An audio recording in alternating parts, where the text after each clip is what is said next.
right, here we are solving linear equations, and you'll notice in this first example here and in every example, there's going to be variables on both sides. So this is a little bit more challenging than just like a single step or a two-step linear equation. You're going to do a little bit more cleanup. All right, so whenever you're solving a linear equation, whenever you're solving any equation, typically you want to clean things up, like combine like terms on the same side of the equal sign. Use the distributive property if it's there. But if you notice, this left-hand side's cleaned up. You can't combine like terms. Right-hand side, can't combine like terms. It's totally cleaned up. There's no simplification. But you've got x's on both sides of the equal sign and numbers on both sides of the equal sign. So now you have to make a choice. You got to get all your x's on one side. So you could kind of try to bring the 3x over here and have the -1 go to the other side. You got to bring the x's to the left, or you got to bring the x's to the right. You could bring the 5x over here and kind of kick the 9 over to the other side so that you have variables on one side and numbers on the other. Now, here's what I recommend. I think I'll probably do this problem. I'll probably do this problem two different ways. So I'll do it my favorite way first. Keep in mind, 5x and 3x, they're both positive. So if we want to, quote unquote, like move either the 5x or the 3x to the other side, we'll have to use inverse operations. So if they're both positive, the inverse of addition or plus is minus or subtraction. So what I'm going to recommend, if you can, is to try to keep your x positive when things are all said and done. What I mean by that is if I choose to subtract 3x from both sides, I'm going to like that choice. I'm going to take the smaller x, subtract that off, positive 3x and negative 3x, they make 0x. Goodbye. And when I do that, I can combine these like terms over here, and I'll have a positive x value. If I have 5 x's, 1, 2, 3, 4, and 5, and then I take away 1, 2, 3 of them, x minus x is 0, x minus x is 0, x minus x is 0. The leftovers, I got 2 x's that remain. So this is real nice because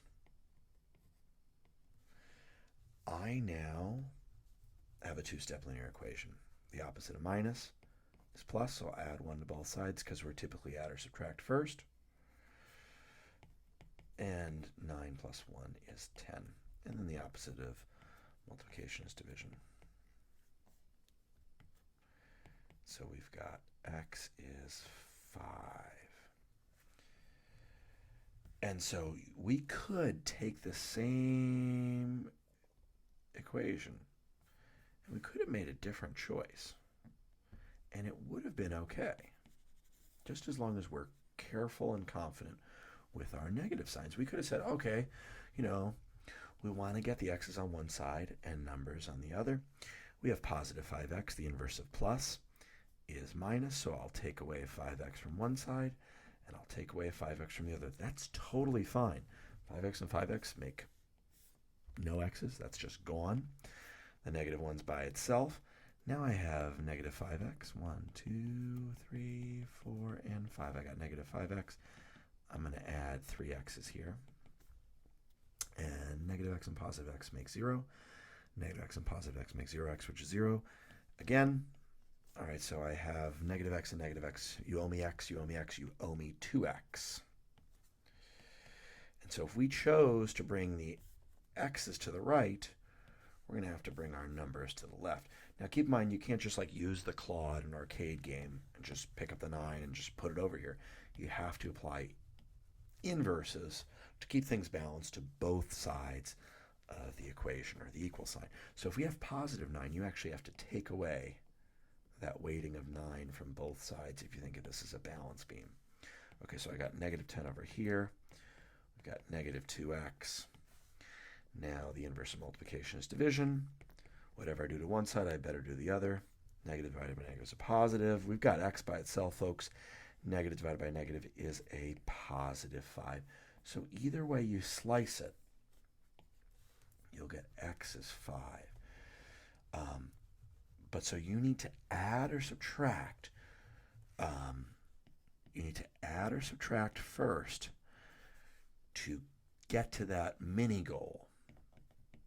That mini goal is to have all variables that are the same, all x's, we'll say all x's, all x's, all x on one side, this is really our mini goal, all numbers on the other.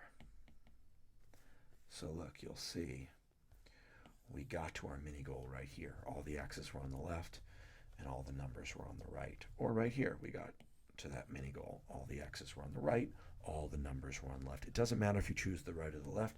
You just have to be careful, make sure that you're keeping things balanced, and you can be successful even when there are variables on both sides of the equal sign. Let's just do one more here. I'll just do this one way. So let's say we have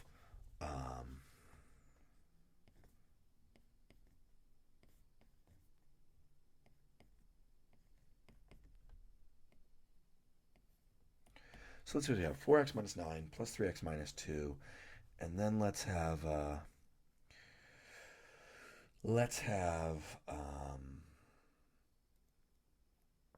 maybe something like a 5. Maybe we have a 5x over here. Okay, so this looks like a mess. All right, now we want x's on one side, we want numbers on the other. That's our mini goal. But so first, you always want to do a little bit of cleanup. Put together like terms. We've got some x's, we've got some numbers. Let's put those together. I got 4 x's, 3 x's. That makes 7 x's. You owe me $9 for a sandwich. You owe me $2 for a seltzer.